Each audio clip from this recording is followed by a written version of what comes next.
예루살렘 성전 여러분 잘 아시죠? 예루살렘 성전.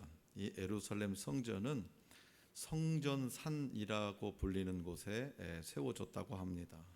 그러나 산 하면 우리가 다 높잖아요. 높이 솟은 산을 생각하면 오산입니다. 성전산은 예루살렘 주변에 위치한 산들에 둘러싸여 있으며 그 산들보다도 높이가 낮다고 그럽니다. 이 성전산에 솔로몬 성전, 또 스룹바벨 성전, 헤롯 성전이 세워졌고요.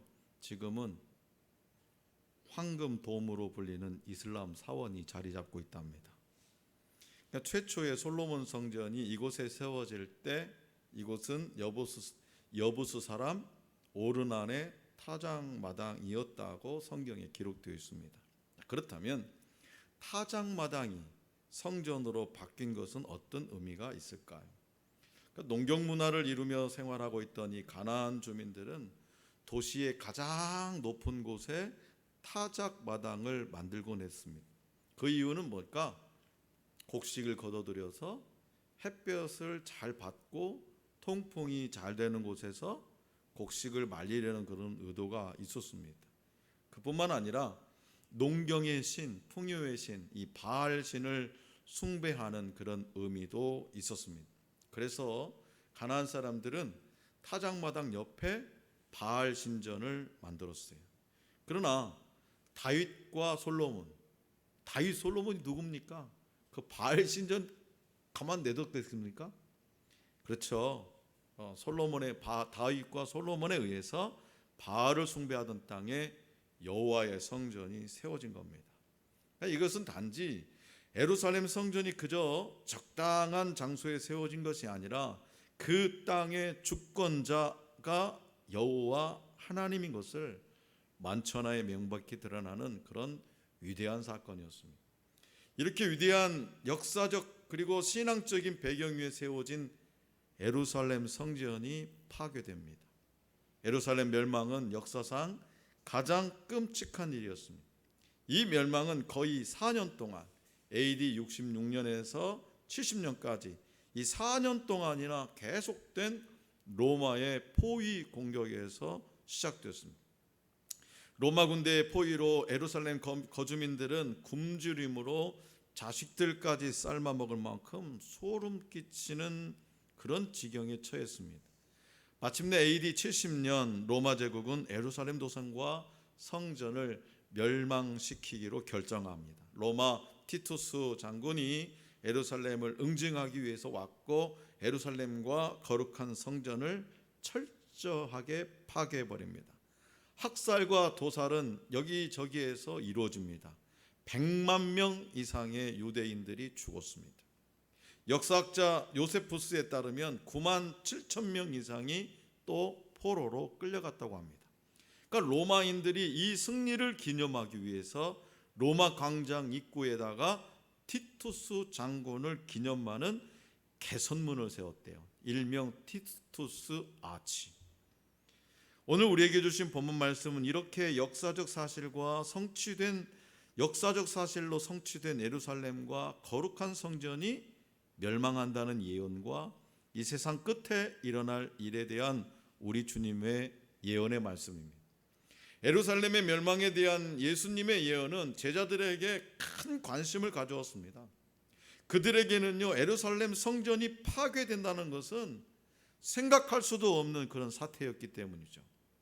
제자들은 예수님을 믿고 있었고 그분이 하나님의 아들임을 고백했지만 여전히 그들의 사고는 구약적인 사고를 갖고 있었다는 거죠. 구약적인 사고에 젖어 있었어요. 그래서 그들은 예수님이 가르쳐 주신 하나님 나라를 성전 중심으로, 성전 안에만 계신 하나님, 성전 중심으로 하는 이스라엘의 영광스러운 회복으로 이해하고 있었습니다. 그러나 예수님의 예언과 멸망의 선포는 성전을 포함하는 것이었습니다. 하나님을 떠나고 하나님이 보내주신 천국의 왕 예수님을 거부하는 유대인들에게 성전은 아무런 의미가 없기 때문입니다. 예수님은 무리 앞에서 서기관과 바리새인들을 책망하고 저주를 선언하심으로써 그들이 도저히 예수님의 언행을 대충 넘길 수 없게 만드셨습니다. 하지만 예수님은요, 다시금 제자들에게 종말에 대해서 또 교훈하시죠. 감람산에서 종말에 관한 말씀들을 쉽게 풀어서, 제자들이 잘 이해를 못하니까 쉽게 풀어서 이야기하듯 가르치셨다고 해서 이것을 감람산 강화라고 부릅니다. 감람산 강화. 이 말씀들은 예수님이 이 세상에 다시 오실 때까지 성도가 어떻게 살아야 할 것인지를 교훈하는 내용입니다. 예수님은 마태복음 21장 23절에서부터 시작된 성전에서의 논쟁과 가르침을 끝내시고 성전으로 나오셨어요. 당시 헤롯 왕은요, 유대인들의 환심을 사기 위해서 성전을 으리으리하게 재건축하고 있었습니다. 삐까뻔쩍하게. 그때 예수님의 예언을 들은 제자들이 웅장하고 아름다운 성전 건물들을 가리켜 보였습니다. 예수님, 한번 보세요. 그러나 주님은 화려한 성전을 보시면서 그것이 무너질 날을 예언하시죠. 화려하게, 삐까뻔쩍하게, 으리아리하게, 튼튼하게, 웅장하게 짓고 있는데 예수님은 그게 무너진다는 거예요. 자, 본문 말씀 2절입니다. 제가 말하는 게 아니고 예수님. 다 같이요. 시작. 대답하여 이르시되 너희가 이 모든 것을 보지 못하느냐? 내가 진실로 너희에게 이르노니 돌 하나도 돌 위에 남지 않고 다 무너뜨려지리라. 아멘. 자, 여기서 대답하다, 대답하여, 대답하다, 이 대답하다의 헬라어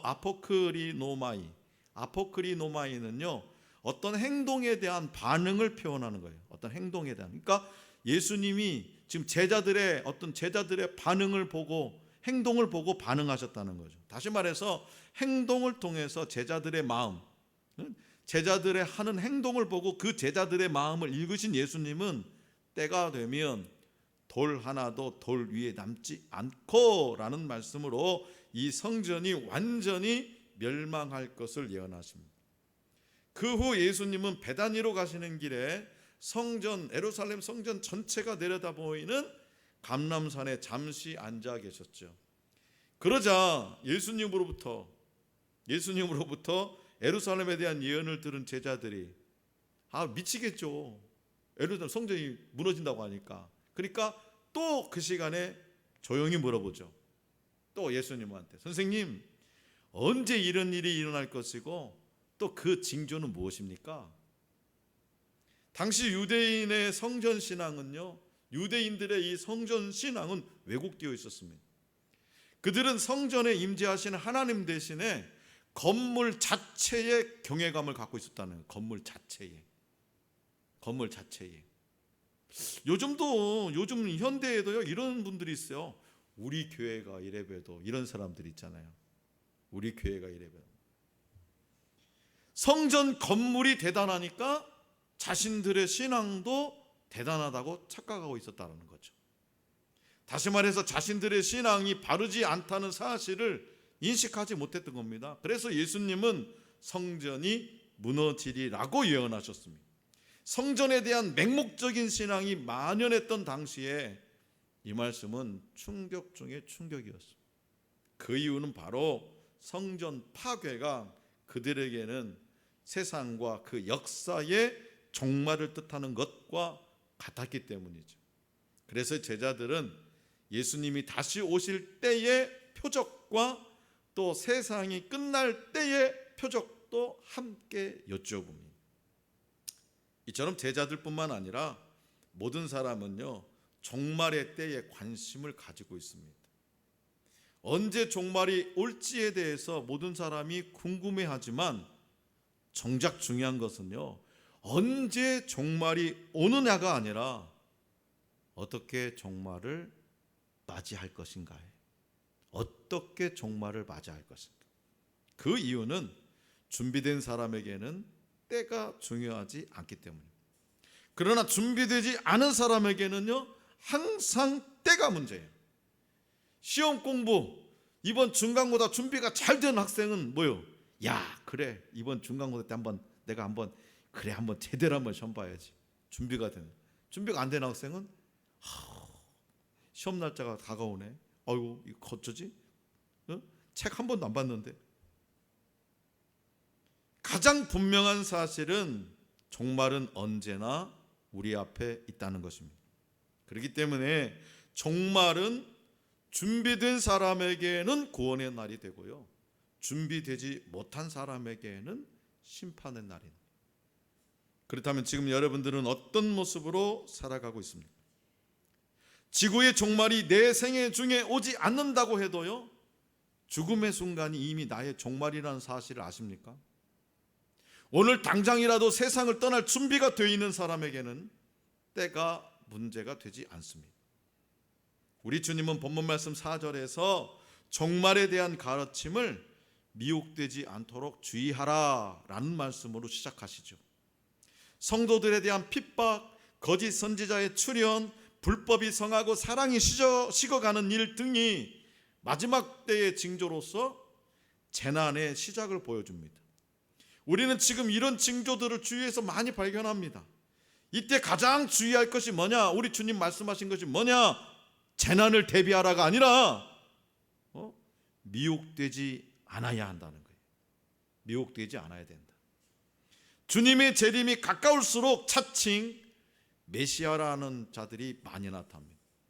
그들은 예수 그리스도가 메시아로서의 사명에 실패해서 하나님이 자신들을 메시아로 보내줬다고 주장하죠. 이렇게 예수 그리스도의 구속을 부정하는 이들은 이단 곧 적 그리스도입니다. 그들은 예수 그리스도를 믿는 교회들이 불완전한 거짓 복음을 전하기 때문에 구원이 없다고 가르쳐요. 오로지 자신이 세운 교회에만 구원이 있으니까 기존의 교회들을 버리고 자신에게로 와야만 구원받는다고 미혹하죠. 그런데 성경은 예수 외에 구원받을 만한 다른 이름을 하나님이 주신 일이 없다고 우리에게 말씀하고 있습니다.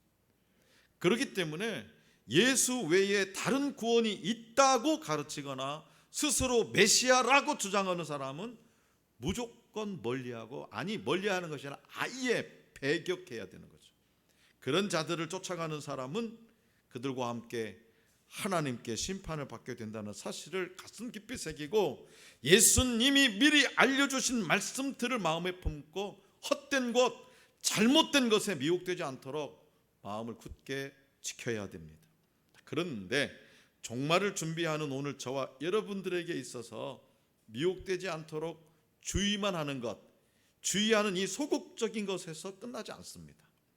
예수님은 이제 더욱 적극적으로 우리가 해야 할 일들을 보여주시는데요, 본문 말씀 13절과 14절을 함께 받들겠습니다. 13절 14절 시작. 그러나 끝까지 견디는 자는 구원을 얻으리라.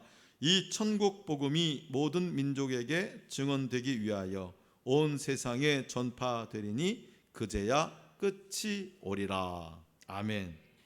여기서 우리 주님은 거짓 가르침이 미혹하는 와중에도 끝까지 견뎌야 한다고, 끝까지 견뎌야 된다. 그리고 천국 복음을 모든 민족에게 전파해야 한다고 말씀하십니다. 다시 말해서 복음이 온 세상에 전파되어야 끝이 올 것이고 끝까지 견뎌야 구원을 얻게 된다고 말씀하십니다. 성도 여러분, 오늘 우리는요, 말세의 징조라고 하면 보통 자연재해나 핍박 등을 떠올립니다. 하지만 우리 주님은 가장 중요한 종말의 징조로 복음 전파를 말씀하십니다. 예수님이 승천하시면서 제자들에게 분부하신 것은 천하에 다니며 모든 민족에게 복음을 전하라는 명령이었죠. 이 사명은 하나님의 자녀인 저와 여러분들이 주님의 재림을 맞이하기 위한 준비입니다. 그 이유는 바로 예수님이 모든 민족에게 복음이 전파된 후에야 재림하실 것을 약속하셨기 때문입니다. 저와 여러분들도 가족과 친구, 이웃 등 가까운 이들로부터 때로는 타 민족, 이방인들까지도, 멀리 있는 이들에게까지도 복음을 전해야 됩니다. 또 우리가 직접 타국에 선교를 가지 못한다면 복음을 전하는 그 선교사님들을 기도와 물질로 후원함으로 선교의 사명을 감당할 수도 있습니다. 오늘날 많은 성도와 교회가 복음 사역을 열심히 감당했죠. 예수님의 12제자 12명 갖고 시작한 게 12명, 70명, 120문도, 또 이방인들, 그리고 오늘 우리에게까지, 그리고 지금도 세계 곳곳에서, 그러니까 많은 성도와 교회가 복음 사역을 열심히 감당해가지고 거의 모든 민족에게 복음이 전파되었습니다. 그러나 여기에서 우리는 만족하지 말고 주님 오실 때까지 군산시가 예수 믿는 사람 인구가 많다고 전국적으로 소문났음에도 불구하고 10명 중에 4명밖에 안 된다는 거죠. 아직도 6명은 안 믿는 사람이라는 거잖아요. 그러니까 우리는 여기서 만족하지 말고 주님 오실 때까지 최선을 다해서 마지막 한 영혼까지라도 복음을 전하기 위해서 힘써야 됩니다. 많은 사람을 옳은 대로 돌아오게 한 자는 별과 같이 영원토록 빛나리라 하신 약속의 상을 오늘 저와 여러분들이 받아 누릴 수 있기를 원합니다. 이것이 이 세상 끝을 사는 성도의 삶입니다. 또한 우리 주님은 본문 말씀 12절에서 말세에 불법이 성하여 많은 사람의 사랑이 식어간다고 경고하십니다. 말세에는요, 잦은 재난과 기근과 전쟁으로 사람들의 마음이 더욱 완악해져서 타인을 배려하고 돌아보는 일이 점점 희박해집니다. 사람들은 자기 자신과 또 돈을 사랑하며 교만하고 비방하며 부모를 거역할 것입니다. 하나님 말씀의 핵심이 하나님 사랑, 이웃 사랑이잖아요. 이 성경을 꾹꾹 짜가지고 한 방울로 액기스로 떨어뜨린다면 뭐요? 하나님 사랑, 이웃 사랑. 더 쪼으면 뭐요? 그냥 사랑이고. 그런데요, 그 명령인데 사람들은 정반대로 행한다는 거죠. 정반대로. 코로나19 시대에 얼마나 힘듭니까? 예전에는 우리 집에 누가 찾아와도, 누가 찾아와 문 열면 문을 딱 열어주는데 지금은 안 열어줘. 요즘은 배달도 어떻게 한다고요? 집 앞에다 놓고 가라는 거예요. 집 앞에다 놓고 가라고. 이렇게 우리가 앞으로 계속 살아간다면 어떻게 할까요? 그렇죠. 사람 얼굴 안 보고 살아가는 시대가 될 거예요. 그렇지만 성도인 저와 여러분들은 하나님의 법을 따라서 더욱 뜨겁게 사랑해야 됩니다. 성도가 서로 사랑할 때 예수님의 제자임이 비로소 증명되는 거예요. 원수까지도 사랑한다면 선으로 악을 이기어서 영적 싸움에서도 승리할 것입니다. 예루살렘 성전은 탐욕 때문에 무너졌습니다. 파괴되었습니다. 세상 역시 사랑이 식은 마음 때문에 심판받을 것입니다. 그래서 우리가 해야 할 일은 너무나도 자명하는 거죠. 너무나도 자명한 사실이 뭐하냐? 서로 사랑하며 사는 거예요. 서로 사랑하며 사는 거예요. 타락하여 사랑이 식은 성전을 하나님은 완전히 파괴해 버리셨습니다. 그리고 서로 사랑함으로써 예수님의 제자임을 증명하는 교회를 세우셨습니다. 그렇기 때문에 교회와 또 공동체의 가장 중요한 기둥은 뭐냐? 사랑이에요. 사랑. 우리 성도들끼리도 사랑이에요. 여러분 지금 한 1년 정도 우리 지금 비대면 예배 때문에 1년 정도 가까이 예배당에 한 번도 안 와본 성도들이 있어요. 여러분 그분들에게 전화 한 통화 해보셨나요? 전화 한 통도 안 해보신 분들은 나는 사랑을 많이 한다고 얘기하지 마십시오. 또 그런 마음이 들거든 오늘 당장 깨달은 바 있으면 행함이 있어야 되는 거죠. 그 행함은 미루면 안 돼. 내일 해야지. 내가 시간 날 때. 못합니다. 예배 끝나고 바로 전화 한 통 하시기를 바랍니다. 마지막 날이 가까울수록 하나님의 형상을 닮은 저와 여러분들은 사랑이 식어가는 세상 사람들과 구별되어서 하나님의 사랑으로 서로 뜨겁게 사랑함으로 영원한 하나님 나라를 향해 나아가야 한다고 우리 주님은 말씀하십니다. 미국의 항구 도시인 포틀랜드에는요, 트럼비라는, 트럼프가 아니라 트럼비라는 암초가 있다고 합니다. 트럼비는 원래 이 지역에서 유명한 선장의 이름이었는데, 그는 어려서부터 배를 타고 항해술을 배우면서 5대양을 이렇게 건너다녔대요. 성인이 된 트럼비는 배의 선장이 되었고, 포틀랜드에서 가장 뛰어난 항해술을 가진 그런 선장으로 인정받았다고 합니다. 한 번은 트럼비가 출항해서 돌아오는 길에 거센 폭풍우가 몰아친 적이 있대요. 사람들은 그 거센 폭풍을 보면서 아무리 트럼비라 해도 이런 폭풍우를 뚫고 오지는 못할 것이다 라고 생각했어요. 그러나 그 포틀랜드 엘리자베스만의 해안선과 바위, 또 숨어있는 암초들에 대해서 이미 꿰고 있던 트럼비는 묘기에 가까운 솜씨로 배를 조종하면서 항구 근처까지 무사히 도착했어요. 사람들은 그 거센 폭풍을 뚫고 오는 트럼비의 배를 보면서 환호를 보내는 거예요. 와, 역시 트럼비야, 트럼비. 그러나 그 순간 항구 근처에 있던 작은 암초에 배가 부딪혔고요, 이 사고로 항구 바로 앞에서 트럼비의 배는 파손되고 말았어요. 이때부터 사람들은 이 암초를 트럼비의 암초라고 부르기 시작했습니다. 사랑하는 성도 여러분, 이 땅에서 우리는 순례의 여정을 걷고 있는 성도들은요, 마지막까지 조심해야 된다는 거죠. 마지막까지. 구원받은 성도들에게도 트럼비의 암초와 같은 그런 세상의 유혹과 시험은 동일하게 임합니다. 작년 2월부터 이 땅에 불어닥친 이 코로나19는요, 우리의 삶을 송두리째 바꿔버렸습니다. 특히 이 교회의 신앙의 개념을 완전히 바꿔버렸어요. 세계 1, 2차 대전 중에도 특별히 위험한 상황이 아니라면 멈춰서지 않았던 교회의 예배와 모임이 강제로 폐쇄되는 경험을 하고 있습니다. 지금까지 우리는 교회가 거기 있기 때문에 언제든지 갈 수 있었고, 찬송하고 기도하며 예배드리고 함께 밥 먹고 차도 마시면서 교제할 수 있다고 살았습니다. 그러나 코로나19는 교회에서 모이지 말라고 합니다.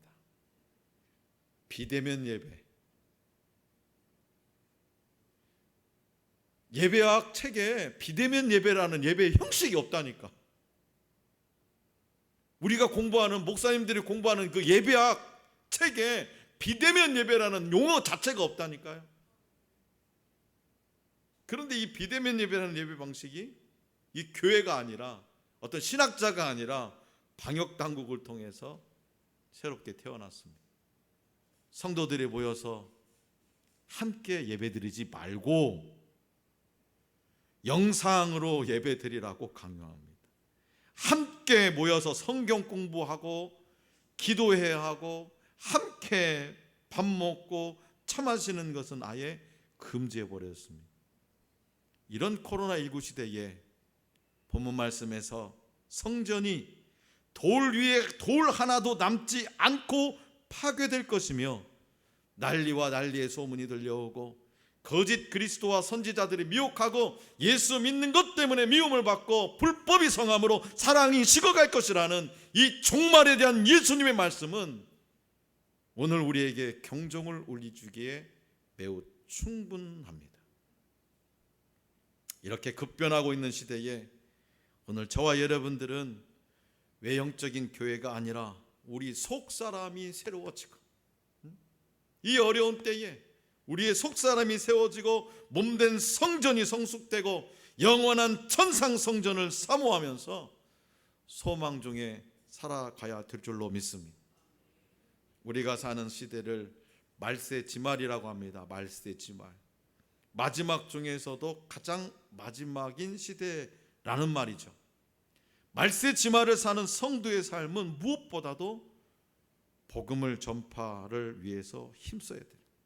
그리고 말씀을 굳게 잡고 어떠한 시련과 핍박 속에서도 미혹되지 말고 끝까지 견뎌야 됩니다.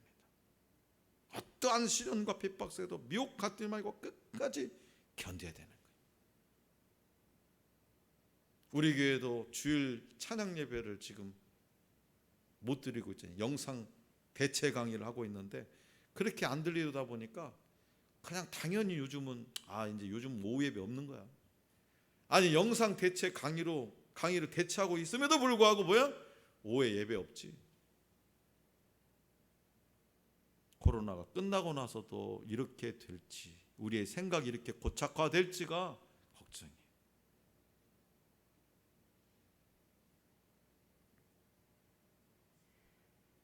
그러므로 어떠한 환경과 여건 속에서도 진리 가운데 굳게 서서 사랑하며 복음 증거의 사명을 감당함으로 주님의 재림을 준비하는 저와 여러분들이 되어서 구원의 영광을 얻게 되기를 간절히 기원합니다.